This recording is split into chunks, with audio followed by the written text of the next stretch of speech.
Hello, everyone. We're going to discuss the letter project that you guys have been, or at least started on with your free write, which we did on our in-class day on either Monday or Tuesday, depending on which day you attended. On the letter project, you're going to work on today after you finish your quiz, and then that will continue on as your e-learning assignment on whichever day it is that you attend e-learning. So I'm going to go ahead and click on that now. You guys will see that the prompt is the same. And then this how can listening to another person's story instruct us is also the same. But what's not here anymore is that free write exercise that was in the other example. We're just doing the draft here. The points are strictly off the rubric. I'm probably actually going to double this just because it takes a little bit more effort to write the actual letter than it does to do the free write. But I will use the rubric to do your draft just so you can kind of see preliminarily how you're doing with your letter. And then when we go to do our final draft, hopefully, you can get 4s in all of these categories. But what I want to focus on right now is letter format. I don't know how many of you guys actually write letters. Most of us just text now, but if you've ever sat down and written a handwritten letter, you probably didn't really follow a specific format. For this letter, because it's a bit formal, I mean, it is a friendly letter, but you are still writing it kind of formally. You're going to follow a specific structure. So you need to have a heading, the date, the greeting, the body, the closing, and the signature. So we're going to talk about that. The first thing is, and you guys won't probably write tons of letters in your lives, but you will occasionally have to write a letter to someone that you want to use a nice format for. And probably what will happen is those times will become so infrequent that you kind of forget what the format is. So what I was going to show you is that I went over to Google and I just looked up letter format informal. Now, if I was going to look up a business letter, like say you're going to do a cover letter or something like that, I could just type in business right there instead, and then I could get that type of letter. But we're writing like an informal letter, even though it's friendly and it's sort of formal. And so we're going to follow this particular format.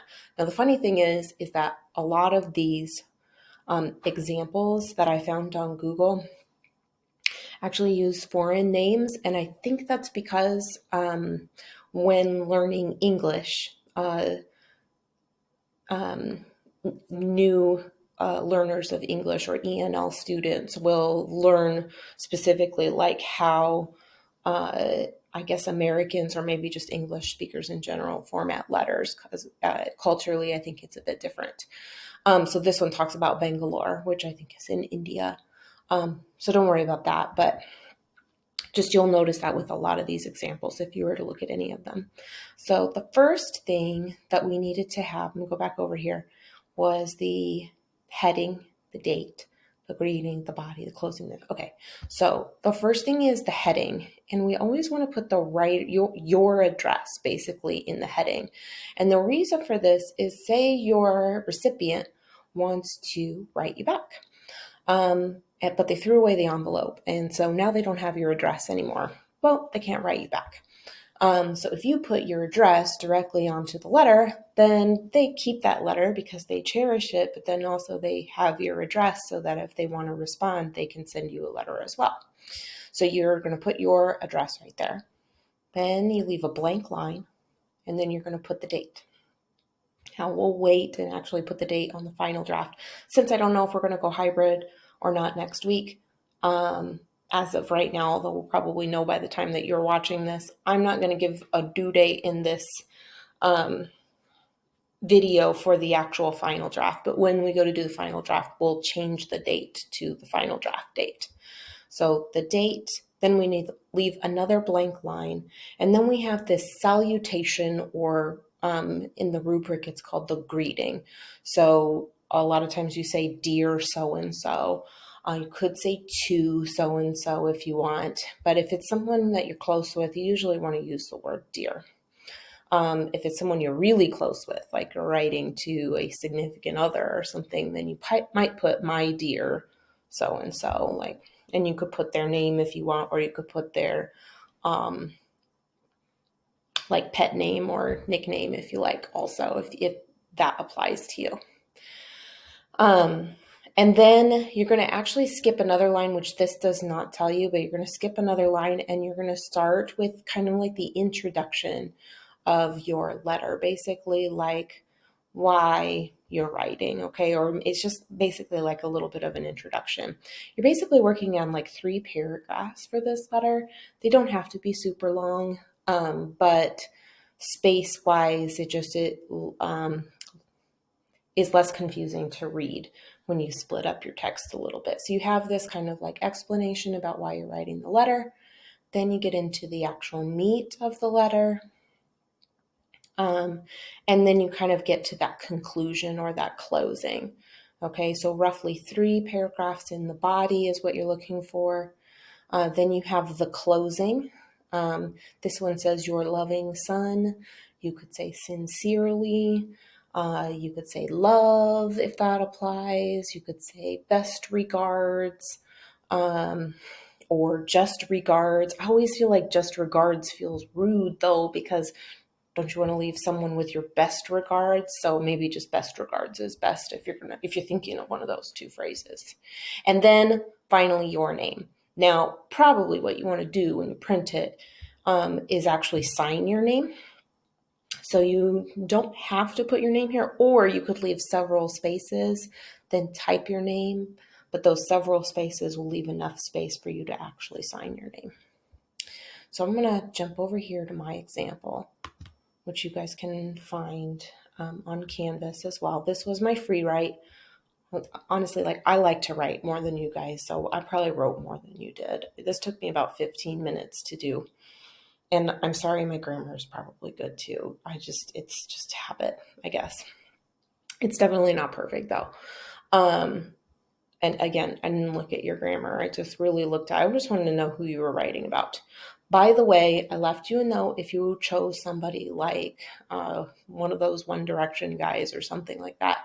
I want you to write to someone who's actually in your life. You can totally write to one of those One Direction guys as a second letter. Like that's 100% okay. But for this assignment, I'd really like you to send it to someone you actually know in real life. Okay, so I chose to write about my grandma. I told you guys that I probably would if I was writing this letter, and I decided to write this letter. And so here is my example letter.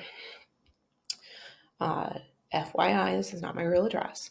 So my name, my address, my street address, right? The street number, the actual street name, and then is a street, avenue, drive, whatever. And then my city, my state, and my zip code. This will be something that you need to find actually over the weekend, and make sure you have it when you come back. Then I'm putting the date. Remember that I'll probably change this, or I will change it when we actually go to the final draft. Then I decided to just go with dear, so dear grandma. And then I have my very first paragraph here. Mine's a little bit different probably than yours will be. So I just said, I'm writing this letter actually as a model to my students. They're all writing letters thanking someone in their lives who inspired them to do good, even if it isn't easy. And yes, they've all at least looked at it and hopefully actually read this letter. So I guess you're sort of small town famous now. As you may have guessed, I chose to write to you because of the impact you've had on my life. So I've given her an introduction, basically why it is that I'm even writing this letter to her. It is a little unusual. I usually just text her too, but I think that she'd really enjoy getting this letter actually. So then I get into the meat of my letter, and this is where I talk about those obstacles that she had to overcome in her life. And like basically the strength that she showed, in her life and all of the accomplishments basically that have inspired me. So I kind of went through all of that and like how I remember from an early age some of these things, and then later on in life how age hasn't stopped her from serving either. And then I get to this part where I say, I can't possibly tell you how much your determination, your spirit has influenced me as a woman, as a mother, as a teacher, and as your granddaughter. I think I would never have had the courage to go back to college. Ooh, that's a typo. I think I probably am going to have to fix that in my final draft. To go back to college when I did, if I didn't have your example to lead me and to show me what a strong woman was capable of doing once she decided not to let go, or decides not to let the world tear her down. So this was answering that fifth question, I think, up in the free write. How has this action inspired you? So that all is kind of part of one big paragraph. And then I get to my conclusion. And one thing in your conclusion is you always kind of want to encourage a letter back or like a response back. So I didn't say like, write me back, but I think I left it kind of open-ended. Maybe I need to work on this a little bit still. So I just told her, you never give up, and because of that, I never will. Blah. Because of that, neither will I. You're the matriarch of our family, holding us all together and leading us by your imperfect but brave and courageous example. I love you, and I'm so thankful to have you in my life. Even though we won't be together during the holidays this year, I know I'll see you soon. I could actually, you know what I could actually do? Is I could probably change this to, I know I'll hear from you soon. And then that really encourages her to respond back, right?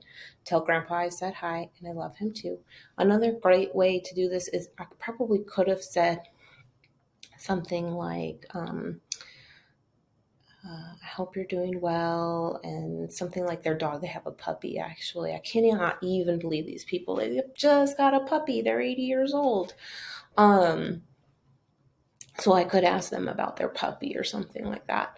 And then that would also encourage her to respond to me. And then I decided to go with all my love, and then my name. And I probably want to leave some spaces there so I can actually sign it. So that is what your letter should look like when you're done. Obviously, we talked about this before. I love to write, and so I probably wrote a lot more than you were going to write. Good rule of thumb is, though, you don't want to write more than one page. Even people who like to receive letters get a little fatigued reading a letter that's longer than one page. So you're going to work on 3 paragraphs: an intro, a body, and a conclusion. That will be part of the actual body of your paragraph, and then you'll have that closing and then your name or your signature. I will say that you should probably put your last name if it's someone who's like maybe not your grandparent or your parent, someone who you don't always see all that often. Just because, I don't know, recognition, I guess. But otherwise, I think your first name is fine. And you could even do your nickname too if you're referring to someone that you're calling by their nickname. And that's basically it. If you have any questions, hit me up on Google Meet, and I'll be happy to answer them.